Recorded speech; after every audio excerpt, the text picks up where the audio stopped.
Je donne maintenant la parole à son Excellence, M. Ahmed Attaf, ministre des Affaires étrangères et de la communauté nationale à l'étranger de l'Algérie.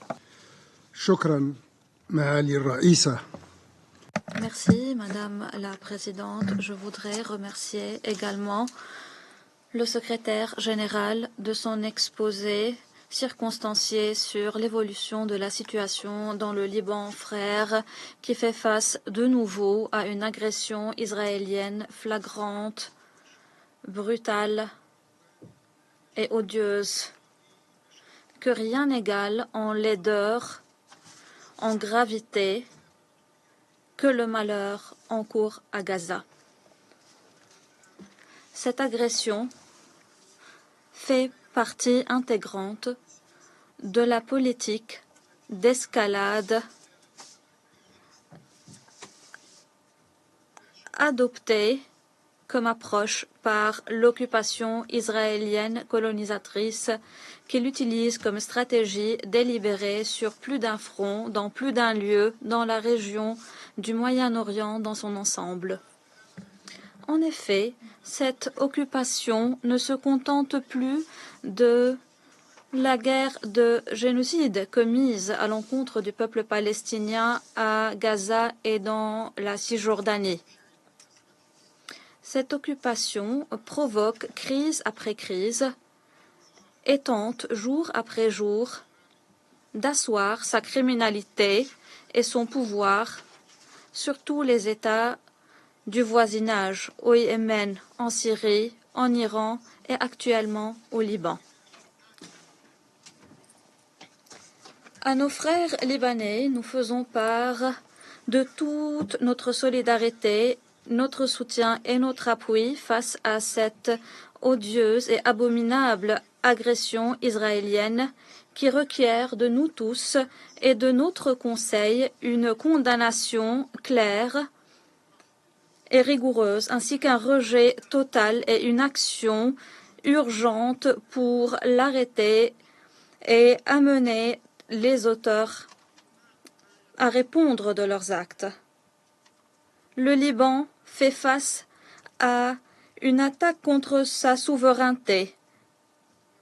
Sa sécurité se voit minée. Il en est de même pour sa stabilité. Tous les éléments du crime sont ainsi réunis conformément à ce qu'avait fait l'occupation israélienne à Gaza pour en faire de même au Liban. C'est un crime contre la paix, c'est un crime d'agression, un crime contre l'humanité, un crime de guerre, un génocide. En d'autres termes, c'est une tentative visant à transformer le Liban en une nouvelle Gaza. Ce dont souffrent les Libanais et les Palestiniens aujourd'hui, et avec eux tous les États et tous les pays de la région, représente un prix que paient toutes ces personnes de leur vie, de leur propriété, parce que notre Conseil ne s'est pas acquitté de ses responsabilités pour faire cesser le génocide en cours à Gaza, et parce que l'embrasement avait d'abord commencé à Gaza avant de s'étendre par la suite pour englober toute la région. C'est aussi un prix que paient toutes ces personnes de leur vie, de leur propriété, parce que notre Conseil n'a pas été à même de mettre un terme à l'occupant israélien et de le tenir pour responsable, parce que l'absence de responsabilisation et l'impunité ont été le feu vert qui a permis d'étendre le cercle de la criminalité israélienne et l'élargissement de sa portée. En conclusion, c'est aussi un prix que paient toutes ces personnes de leur vie et de leur propriété, parce que notre Conseil n'a pas été en mesure d'enjoindre à l'occupation israélienne de renoncer à ses illusions et à l'illusion de créer la paix et la stabilité pour lui en répandant l'insécurité et l'instabilité dans le voisinage. Cette occupation démontre désormais qu'elle est convaincue dans les faits comme dans les paroles que sa sécurité réside à priver le voisinage de sa sécurité. Il est grand temps que notre Conseil réalise que la paix et la stabilité dans la région du Moyen-Orient ne pourraient rester prises en otage des caprices et des illusions de l'occupation israélienne qui se joue de son destin comme bon lui semble.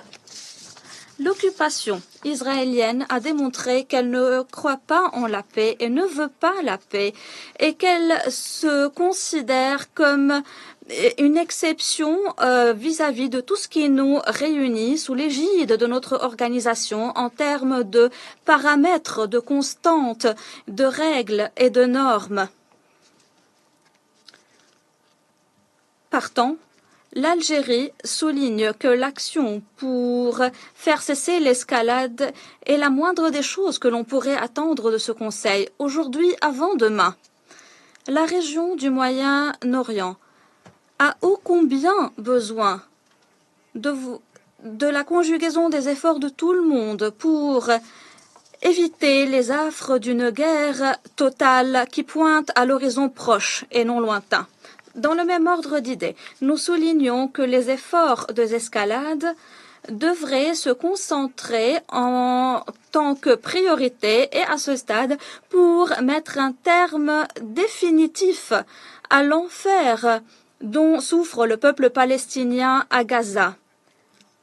Ces mêmes efforts devraient aussi se concentrer sur l'agresseur et non l'agressé, c'est-à-dire sur l'occupation israélienne et non sur les Palestiniens ou les Libanais ou d'autres États de la région qui ont été touchés par les crimes israéliens de toutes sortes et de tout genre. Et ces pays qui en ont marre de l'autorité et de l'arrogance et de la mainmise de cette occupation. Nous demeurons fermement convaincus que le retour de la paix et de la sécurité et la stabilité dans le Moyen-Orient est tributaire de la capacité de ce Conseil à surmonter les obstacles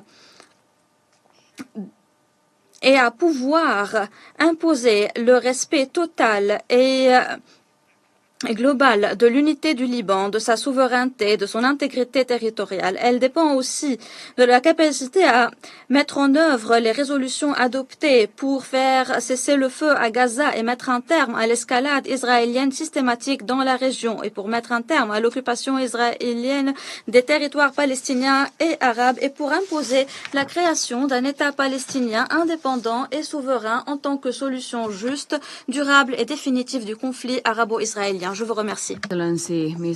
Je vous remercie de votre déclaration.